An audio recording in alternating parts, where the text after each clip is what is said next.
Lisa, നമ്മൾ ചെല്ലുന്നവരോട് വിളിച്ചു പറഞ്ഞിട്ടൊന്നുമില്ലല്ലോ? ഏയ്, പറഞ്ഞിട്ടില്ല.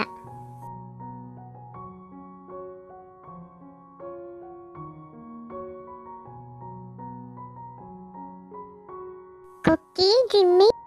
ഇടാ, ആരെ വിളിക്കുന്നുണ്ടല്ലോ ജിമ്മി, നീ ഒന്ന് പോയി നോക്ക്.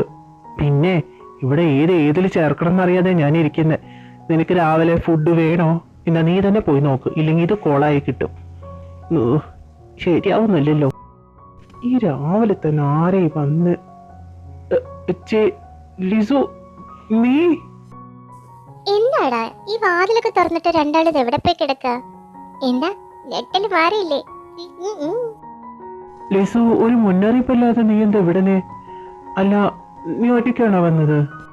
അങ്ങനെ എന്റെ ഭാര്യയെ തനിച്ചു വിടാൻ പറ്റുമോ അളിയ? അവിടുന്ന് എന്നോടൊന്നും പറയാതെ എന്നെ കാണാതെ ഓടിപ്പോന്നല്ലേ? അളിയൻ സർപ്രൈസ് ആയെന്ന് തോന്നുന്നു. എന്തേ ആയില്ലേ? അനെ ഞാൻ ഒട്ടും പ്രതീക്ഷിച്ചില്ലല്ലോ, അതുകൊണ്ടാ. നിങ്ങൾ അകത്തേക്ക് വരൂ. ഇവൻ ആരാ വന്ന് നോക്കാൻ പറ്റും? കുറെ നേരമായല്ലോ. കുക്കി, ആരാടാ? ജിമ്മി.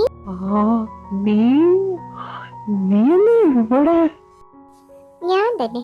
നീ സർപ്രൈസ് ആയോ? ജിമ്മിയളിയൻ സർപ്രൈസ് ആയതാണോ അതോ ഷോക്ക് ആയതാണോ? രണ്ടും ഷോക്കുമായി. എന്തായാലും വാ, കേറിയിരിക്കി. ഫുഡ് കഴിച്ചിട്ട് പോവല്ലോ അല്ലേ? ഞങ്ങളെ വേഗം പറഞ്ഞു വിടാൻ നോക്കാണല്ലോ. വന്നത് ഇഷ്ടപ്പെട്ടില്ലേ ജിമ്മി? ഇല്ല, ഇഷ്ടായില്ല. ഒന്ന് വേഗം പോയി തരൂ. ജിമ്മി. ഏയ് ലിസ, ചുമ്മാ പറഞ്ഞായിരിക്കും. അളിയ അതേ അളിയ, വേദനിക്കുന്നു. തമാശയൊക്കെ നിർത്തിട്ട് രണ്ടാളും ബാഗ് പാക്ക് ചെയ്ത് ഞങ്ങളുടെ പേരങ്ങാൻ നോക്ക്. ഇനി നിങ്ങൾ ഞങ്ങളൊപ്പം താമസിക്കാൻ പോകുന്നത്. ഞങ്ങളെന്തിനാ നിങ്ങളുടെ ഒപ്പം? അല്ല, നിങ്ങൾ തിരിച്ചു പോകുന്നില്ലേ? ഇവിടെ താമസിക്കാൻ ഒന്നും മനസ്സിലാവുന്നില്ല. അളിയ ജിമ്മി, ഞങ്ങൾക്ക് ഇവിടെ ഓഫീസുണ്ട്. ഇവിടുത്തെ ഓഫീസിൽ ഒരു വലിയ പ്രോജക്റ്റ് വന്നിട്ടുണ്ട്, ഒരു 3 ഇയേഴ്സിൻ്റെ. അതുവരേക്ക് ഞങ്ങൾ ഇവിടെ തന്നെ ഉണ്ടാവും. അപ്പോൾ നിങ്ങളെ പിള്ളേർ ഒറ്റയ്ക്ക് വിടണ്ടെന്ന് വിചാരിച്ചു. ഞങ്ങളുടെ ഒപ്പം വന്ന് താമസിക്കാൻ നോക്ക്. പെട്ടിയൊക്കെ വേഗം പാക്ക് ചെയ്യേ. എന്താടാ രണ്ട് മുഖത്തോട് മുഖം നോക്കിക്കൊണ്ടിരിക്കുന്നേ? ഞാൻ വരുന്നില്ല. അല്ല, ഞങ്ങള് വരുന്നില്ല ചേച്ചി. നിങ്ങൾ തമ്മിൽ കല്യാണം കഴിഞ്ഞിട്ടില്ലല്ലോ. ഏയ്, ഇവിടെ നിങ്ങളോട് അഭിപ്രായം ആരും ചോദിച്ചില്ല. വന്ന് വണ്ടി കയറാൻ നോക്ക്. ഞങ്ങളെല്ലാവരും ഡിസിഷൻ എടുത്തിട്ടാ നിങ്ങളുടെ കാര്യത്തിൽ പറയുന്നത്. കൂടുതൽ പറച്ചില് വേണ്ട. വെറുതെ ദേഷ്യം പിടിപ്പിക്കണ്ട. വന്ന് വണ്ടി കയറ്. സാധനങ്ങൾ വേറെ ആരെങ്കിലും വിട്ട് എടുപ്പിക്കാം. വന്നേ രണ്ടാളും. ലിസു, വീട്ടിൽ ആരെടുത്ത തീരുമാനാ നമ്മൾ ഒരുമിച്ച് താമസിക്കാന്നുള്ളത്? പേര് തീരുമാനമായിരുന്നു. പിന്നെ നിങ്ങൾക്ക് വല്ല ബുദ്ധിമുട്ടുണ്ടോ ഇതിനെ കുറിച്ച്? പിന്നെ ബുദ്ധിമുട്ടില്ലാതെ. നിങ്ങൾ കപ്ലിസാ, ഇപ്പൊ കല്യാണം കഴിഞ്ഞല്ലോ. ഞങ്ങളാണ് ഈ സ്റ്റുഡൻസും. നിങ്ങൾക്കിടയിൽ ഞങ്ങളൊരു ബുദ്ധിമുട്ടാവും. ഞങ്ങൾക്ക് പഠിക്കാനും കാര്യങ്ങളൊക്കെ ഉണ്ട്. അതൊന്നും ശരിയാവില്ല. ഞങ്ങൾക്കൊരു ബുദ്ധിമുട്ടില്ല. നിങ്ങൾ വീട്ടിലാണെങ്കിലും പഠിക്കില്ലേ, അതുപോലെ തന്നെ ഇവിടെയും ചെയ്താൽ മതി. വെറുതെ ഓരോന്ന് ചിന്തിച്ചു കൂട്ടണ്ട. ശരി, ഞങ്ങൾ ഇവിടെ തന്നെ നിന്നോളാം. ലിസു, ഒരു കാര്യം ചോദിക്കുമ്പോൾ നീ കള്ളം പറയരുത്. നീ അളിയന് തമ്മിൽ എന്തെങ്കിലും പ്രശ്നമുണ്ടോ? അളിയന്റെ പെരുമാറ്റം കാണുമ്പോൾ നിങ്ങൾ തമ്മിൽ അത്ര സ്വരച്ചേർച്ചയുണ്ടെന്ന് എനിക്ക് തോന്നുന്നില്ല. പ്രശ്നമൊന്നുമില്ല. പക്ഷേ ഞങ്ങളുടെ മാരേജ് വെറും ഒരു കോൺട്രാക്റ്റാ, ഫാമിലിക്ക് വേണ്ടി മാത്രം. എന്നോട് മുന്നേ തന്നെ പറഞ്ഞിട്ടുണ്ടായിരുന്നു ഞങ്ങൾക്കിടയിൽ ഒന്നും ഉണ്ടാവില്ലെന്ന്. പക്ഷേ നമ്മുടെ ടിപ്പിക്കൽ വൈഫ് ആ മെന്റാലിറ്റി വന്നു തുടങ്ങിയതാ മാരേജ് കഴിഞ്ഞപ്പോൾ മുതലേ. അതൊരു ഏത് പെൺകൊച്ചിനും വരുന്നത് തന്നെയാ. നീ വിട്ട് കളയണ്ടെന്നാ. ഒന്ന് ട്രൈ ചെയ്ത് നോക്ക്. ആളെ വീണാലോ? ഫിസിക്കലായി ഒന്ന് ട്രൈ ചെയ്ത് നോക്ക്. അല്ലടാ? എന്താ കുക്കി, നിനക്കൊന്നും പറയാനില്ലേ? നീ ട്രൈ ചെയ്ത് നോക്ക് ലിസു, ചിലപ്പോ ശരിയായാലോ. അയ്യടാ, മുട്ടേന്ന് വിരിഞ്ഞിട്ടില്ല രണ്ടും. ഫിസിക്കല് എന്തുവാടാ? നിന്നെയൊക്കെ പഠിക്കാൻ തന്നെയല്ലേ ഞങ്ങൾ വിടുന്നേ. +2 എത്തിയിട്ടുള്ളൂ അപ്പോഴേക്കും. ഹലോ സിസ്റ്റർ, ന്യൂ ജനറേഷൻ അങ്ങനെ അടിച്ചു താഴ്ത്തി പറയൊന്നും വേണ്ട. ഞങ്ങൾ ഡീസന്റ് പിള്ളേരാ. ഞങ്ങൾക്ക് ഒരുവിധം നല്ല അറിവുകളുണ്ട്. പറഞ്ഞൊന്നും പോരാ അതിന് കുറ്റം പറയുന്നോ? ഞാൻ ട്രൈ ചെയ്യാം. അയ്യോ, എനിക്ക് ഓഫീസിൽ പോകാൻ സമയമായി.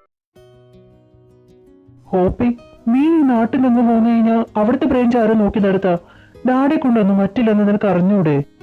കരണ്ടുടെ പ്രോജക്റ്റ് നിന്നെ കൂടെ തന്നെ പറ്റില്ലെന്ന് എനിക്ക് നന്നായിട്ട് അറിയാം. അവിടുത്തെ കാര്യം അങ്ങള് നോക്കിക്കോളും. നീ ഞങ്ങളുടെ സഹായം നേടാതെ തന്നെ ബുദ്ധിമുട്ടാൻ ഇറങ്ങിയില്ലേ? ഞാനതുകൊണ്ട് ഇങ്ങോട്ട് പോന്നേ.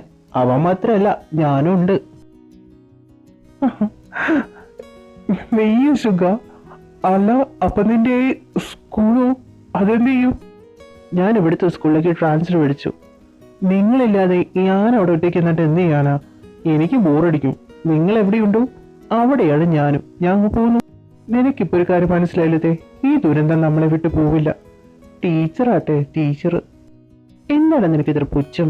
ടീച്ചറായതുകൊണ്ട് ഒരുപാട് ബഹുമാനം എനിക്ക് കിട്ടുന്നുണ്ട്. അത് നിനക്കറിയോ? ആ, ടീച്ചറായതുകൊണ്ട് മാത്രമേ നിനക്ക് ബഹുമാനം കിട്ടുന്നുള്ളൂ. നിന്റെ സ്വഭാവം കൊണ്ട് എന്തായാലും കിട്ടാൻ പോകുന്നില്ല. Good morning, everybody. Hi. Good morning. Wow. Jisoo, നേരത്തെക്കട എന്ത് ഭംഗിയാടി. നല്ല ക്യൂട്ടാണല്ലേ. നീ എന്തൊന്നും പറയാത്ത? Excuse me, Jennie and Jisoo. Hello. Sorry madam, ഞങ്ങൾ വേറെന്തോ പറഞ്ഞു പോയി നിന്നതാ. മാഡം, ഞാൻ ജിസു.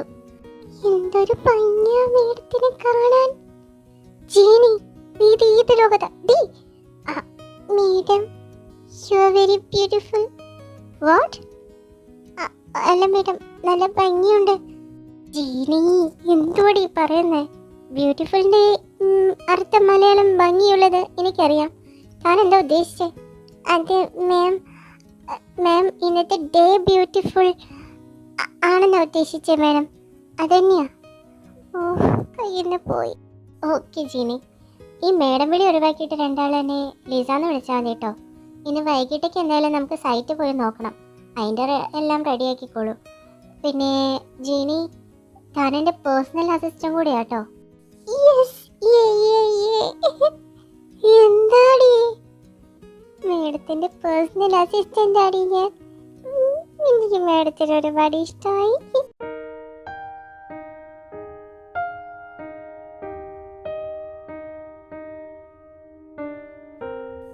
നീ വന്നോ? ലിസ എന്താ കാണിക്കുന്നത്? വിട് വിട്. ലിസ, ജിമിനും കുക്കി എവിടെ? രണ്ടുപേരും ഇവിടെ ഒന്നും കാണുന്നില്ലല്ലോ. അവരുടെ ഫ്രണ്ടിന്റെ ബർത്ത്ഡേ. അവർ കുറച്ച് നേരം വൈകുന്നു വരാൻ. കേക്ക് കഴിക്കാൻ വല്ലതും എടുക്കട്ടെ? എനിക്കിപ്പോ ഒന്നും കഴിക്കാൻ വേണ്ട. Lisa, are you okay? Yeah, ഞാൻ ഓക്കെ. മുന്നേ തന്നെ നമ്മളെല്ലാം ക്ലിയർ ചെയ്തതല്ലേ ലിസ? പിന്നെ താൻ അത് മറന്നിട്ടാണോ അതോ മനഃപൂർവ്വമാണോ? മറന്നിട്ടില്ലതേ, പക്ഷേ ഒരു ചാൻസ് തന്നൂടെ എനിക്ക്? നീ എന്റെ ഹസ്ബൻഡ് അല്ലേ? ഇന്ത്യൻ ടിപ്പിക്കൽ വൈഫിൻസ് എന്നെ എന്തി സംസാരിക്കാൻ നിൽക്കരുത് ലിസ. നമ്മൾ തമ്മിൽ നല്ലൊരു ബന്ധമുണ്ട്, ഫ്രണ്ട്ഷിപ്പ്. ഈ പൂക്കാണെങ്കിൽ അതും കൂടി ഇല്ലാതെയാവും. മുൻകൂട്ടി തനിക്ക് ഞാൻ വാണിംഗ് തന്നിട്ടുള്ളതാ. തനി കൊച്ചു കുട്ടികളെന്തി വാശി പിടിക്കാൻ നിൽക്കരുത്. വെറുതെ എഡ്യൂക്കേറ്റഡ് ആയ ഒരു പെൺകുട്ടിയല്ലേ താൻ? ടിപ്പിക്കൽ വൈഫ് തന്നെയാ. Indian typical wife. ഒരു പെൺകുട്ടി ആയതിന്റെ എല്ലാ പ്രശ്നങ്ങളും എൻ്റെ ഉണ്ട്. എത്ര എഡ്യൂക്കേറ്റഡ് ആണെങ്കിലും നീ എന്റെ ഹസ്ബൻഡാ. വിട്ടുകൊടുക്കാൻ തോന്നുന്നില്ല. You don't love me and I don't. നീ ഈ കാട്ടിക്കൂട്ടുന്നത് കൊച്ചു കുട്ടികളുടെ എന്തെങ്കിലും വാശിയോ? എന്നോടുള്ള ഒരു അട്രാക്ഷൻ, ഒരു അഫെക്ഷൻ, അത്ര മാത്രമേ ഉള്ളൂ. ഈ കൊച്ചു കുട്ടികൾ കണ്ടില്ലേ, കളിപ്പാട്ടം കണ്ടു കഴിഞ്ഞാൽ അവരുടെ കളറും അതൊക്കെ കണ്ട് അവർക്ക് അതിനോട് അട്രാക്ഷൻ തോന്നും. അവർക്കത് വേണമെന്നുള്ള വാശിയായിരിക്കും. കൈ കിട്ടിക്കഴിഞ്ഞാൽ 2-3 ദിവസത്തേക്ക് മാത്രം. അത് വലിച്ചെറിഞ്ഞ് വേറൊന്നിനെ തേടിപ്പോ. അതുപോലെയല്ല ലൈഫ്. Please understand. ആയിരിക്കാം. എന്നാലും ജസ്റ്റ് ഒന്ന് ട്രൈ ചെയ്ത് നോക്കിക്കൂടെ? ചിലപ്പോൾ അത് യഥാർത്ഥ പ്രണയമാണെങ്കിലും നമ്മൾ രണ്ടുപേരും തമ്മിൽ. Please stop it. ഇത്ര പ്രാവശ്യം നിന്നെടുത്ത് പറയാം. എന്റെ ഫീലിങ്സ് അത് നിനക്ക് മനസ്സിലാവില്ല. പ്രണയം അതൊന്നും നിന്റെ മനസ്സിലുണ്ടായാലേ നിനക്ക് അതിന്റെ അർത്ഥം എന്താണെന്ന് മനസ്സിലാവൂ. Lisa, I am sorry. ഇതിനെ വേദനിപ്പിക്കാൻ വേണ്ടി പറയുന്നല്ല. പക്ഷെ നീ ആയിട്ട് വരുത്തി. ഇപ്പൊ നിന്റെ അടുത്ത് സംസാരിച്ചാൽ ശരിയാവില്ല. ഞാൻ പോണു.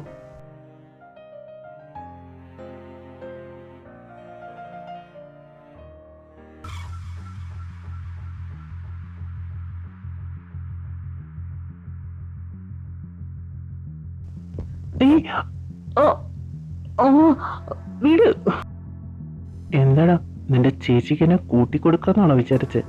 അതാണോ രണ്ടാളും പ്ലാൻ ചെയ്ത് ഇവിടുന്ന് പോയത്? എനിക്കൊന്നും മനസ്സിലാവില്ലെന്ന് വിചാരിച്ചോ? ചേച്ചിക്ക് നിങ്ങളിൽ അവകാശമുണ്ട്, എന്നെക്കാട്ടും കൂടുതൽ. എന്തിനാ എൻ്റെ ചേച്ചിനെ വേദനിപ്പിക്കുന്നത്? അവളുടെ മനസ്സിൽ ചേച്ചി അനിയൻ ഒരു പോലെയാ. പറഞ്ഞൊരു കാര്യം മനസ്സിലാക്കില്ല. എനിക്ക് അവളെ ഇഷ്ടമല്ലെന്ന് പറഞ്ഞില്ലേ? നിന്നെ എനിക്കിഷ്ടം. എൻ്റെ മനസ്സും ശരീരവും നിന്റെ എല്ലാം നിനക്ക് മാത്രമേ സ്വന്തം. നീയായിട്ട് അത് മറ്റുള്ളവർക്ക് പകർന്നു കൊടുക്കാൻ എങ്ങാനും നിന്നോ എൻ്റെ സ്വഭാവം അത് നീ ശരിക്കും അറിയും. ഈ ചീപ്പ് ടെക്നിക്ക് ഇനി കൊണ്ട് എൻ്റെ അടുത്ത് വരരുത്. പിന്നെ നിന്റെ ജിമ്മിക്കിൾ ഞാൻ വെച്ചിട്ടുണ്ട്.